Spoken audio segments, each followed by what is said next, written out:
વહુને કહી બેટી મારા માથામાં ખંજવાળ ઉપડી છે. તો જોઈ આપને વહુ માથું જોવા લાગી. ત્યાં તો ડોશીએ ટોપલામાંથી છોકરો કાઢીને ખોળામાં લીધો. થોડી વાર એ ડોશી બોલ્યા, બહેન બસ કર, ખંજવાળ મટી ગઈ. બેટી તે જેવું મારું માથું ખાધું છે તેવું તારું પેટ ખરજો, તારું કલ્યાણ થાવ. ડોશી આટલું બોલ્યા અને તેમના ખોળામાં રહેલો છોકરો ઉવા ઉવા કરીને રડવા લાગ્યો. વહુને હર્ષ થયો. એ સમજી કે આ શીતળામાં જ છે. તેને ડોશીને ચંદ્રજ માથે ચડાવી કહી, હે શીતળામાં, મારી ભૂલ હું કબૂલ કરું છું. તમે મને ક્ષમા આપી મારા પાવરને સજીવન કર્યા તે સારું કર્યું. મિત્ર મારી છી વલખા. આ પાવર નથી આવવાનો લખા પાવર ભર્યો છે તો ભરી વાર છે પણ ઓલું વાંધો નહીં ઉતારે સાવા જોઈએ. નિવારણ પૂછતી આવજે શું પાપ કર્યા છે સારું કરી નાની બહુ પાણી પીધા વગર આગળ ચાલી. તો રસ્તામાં એ આટલા લડતા જોવામાં આવ્યા. તેની લોકમાં વજનદાર ગાંધીના પડ બાંધેલા હતા. નાની વહુને જોઈ આટલો રડતા બંધ થઈ ગયો. પછી વહુએ પોતાના દુઃખની વાત કરી. તેની વાત જાણી આટલાએ કહી, કોણ જાણે અમને શું પાપ નડે છે. અમે લડ્યા થઈએ છીએ, ઘડીભર જમતીને બેસતા નથી. તો શું શીતળામાં પાસે અમારા પાપનું નિવારણ જાણી લાવજો. આગળ જતાં એક ઝાડ નીચે શીતળામાં બની બેઠા હતા. વહુને જોઈ માથું ખંજવાળવા લાગ્યા. ડોશીમાએ નજીક આવેલી વહુને કહ્યું, બેટી મારા માથામાં ખંજવાળ ઉપડી છે. તો જોઈ આપને વહુ માથું જોવા લાગી. ત્યાં પણ ડોશીએ ટોપલામાંથી છોકરો કાઢીને ખોળામાં લીધો. થોડી વારે ડોશી બોલ્યા, બહેન બસ કર, ખંજવાળ મટી ગઈ.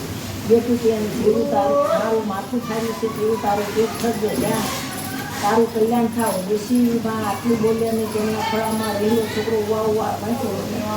શીતળામાં બોલ્યા, બેટી તું વ્રત કરનાર બધું ધ્યાન રાખવું જોઈએ. તેમાં ભૂલ થાય તો વ્રત ફળે નહીં.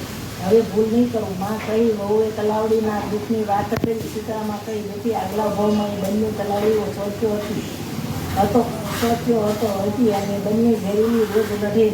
ઘરમાં વલોણું હતું પણ કોઈ સાસ લેવા આવે તો તેમાં પાણી નાખીને આપે. આથી તેનું પાણી કોઈ પીતું નથી. હવે તું જઈને તેમાંથી એક ખોબો પાણી પીજે, એટલે એમના પાપ દૂર થશે ને બધા એનું પાણી પીવામાં છે. આખલાના પાપના નિવારણ માટે શીતળામાએ કહ્યું, આગલા ભાવમાં બંને શ્રી રૂપિયે દેરાણી જેઠાણી હતા. બંનેના એવા ટૂંકા મન કે ઘરમાં ઘંટી અને ખાંડણી છતાં કોઈને દળવા ખાંડવા દે નહીં. એ પાપે આ ભાવમાં આખલાના સ્વરૂપે બંને લડે છે અને હવે તું જઈને બંનેના ગળામાંથી ઘંટીના પડ છોડી નાખજે, એટલે બંને લડતા બંધ થઈ જશે.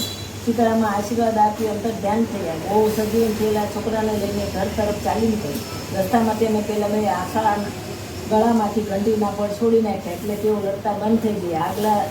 આગળ જતાં તલાવડી આવી. વહુએ તેમાંથી એક ખોબો પાણી પીધું. તે સાથે ત્યાં આગળ પંખીઓ ઉડી આવીને પાણી પીવા લાગ્યા. ઘરે ઘરે વહુએ જીવતા છોકરાને બતાવ્યો તો સાસુને આનંદ થયો, પણ જેઠાણી મનમાં પડેલો કોળસો થયો.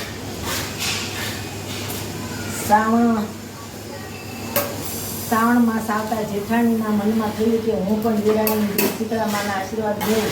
રાંધણસઠના દિવસે જેઠાણી છોકરાને ઘોડિયામાં સુવાડી રાંધવા બેઠી અને છોકરો રડવા લાગ્યો. એટલે ચૂલો સળગતો રહેવા દઈને છોકરાને ધવરાવતી તે સૂઈ ગઈ. ઘરમાં નીકળેલા શીતળામાં ઘરમાં ચૂલો સળગતો જોઈ ચૂલામાં ખૂબ આવ્યો છે. આથી તેમના શરીરે ફૂલ્લા પડી ગયા. ક્રોધે ભરાયેલા શીતળામાએ સાપ આપ્યો કે જેને મારું શરીર બાળ્યું છે એવું એનું પેટ બાળજો. સવારે જેઠાણી ઘોડિયામાં જોઈ તો છોકરો બળીને કોલસા જેવો થઈ ગયો હતો. સાસુએ કહ્યું, તને શીતળામાએ સાપ આપ્યો છે, માટે તું શીતળામા પાસે જા અને કહે, મારી ભૂલ થઈ, મારા છોકરાને સજીવ કરું. જેઠાણી મરેલા છોકરાને ટોપલામાં મૂકી શીતળામાને મનાવવા ચાલી નીકળી. રસ્તામાં પેલી તલાવડીએ પોતાનો સંદેશો શીતળામાને પહોંચાડ્યો. કહ્યું તો જેઠાણીએ ગુસ્સો કરીને કહ્યું, હું વળી ક્યાં પારકી પંચાયત કરવા બેસું, હું તો આ ચાલી. આગળ જતાં પહેલાં આખલા મળ્યા તો જેઠાણીએ કહ્યું, હું કાંઈ તમારી વાત સાંભળવા નવરી નથી. જેઠાણી ત્યાંથી નીકળીને ઝાડ આગળ બેઠેલા ડોશી પાસે આવી. ડોશીમાં બંને હાથ ફરે માથું ખંજવાળી રહ્યા હતા. એ શીતળામાં હતા.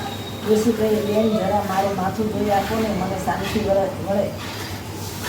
જેઠાણી મોં મચકોડી બોલી, હું તારે જેવી નવરી નથી, હું તો આ ચાલી. ડોશી બોલ્યા, બાઈ, કોઈનું ભલું કરીએ તો આપનું ભલું થાય. જેવા કરમ એવા ફળ મળ્યા વગર રહેતા નથી. માટે મારી પાસે બેસ અને માથામાં હાથ ફેરવીને જવું હોય ત્યાં જઈએ. સાંભળ્યું ન સાંભળ્યું કરી જેઠાણી ચાલી નીકળી. ક્યાંય શીતળામાના દર્શન થયા નહીં. એ ડોશીના સ્વરૂપમાં રહેલા શીતળામાને ઓળખતો તો તેનો ઉદ્ધાર થઈ જાત. સવારના તે મરેલા છોકરાને ટોપલામાં પાછો લઈને રૂઢી કરતી ઘેર પાછી આવી. સાસુએ તેની સાંભળી શિખામણ આપી કે કોઈનું કામ કરી શકું, હવે કોઈનો અતિસ્તાર કરવો નહીં, નમે તે સૌને ગમે. શીતળામાં તની જેવા દેરાણીને ફળી આવ્યા વ્રત કરનારને અને કથા વાંચનારને સાંભળનાર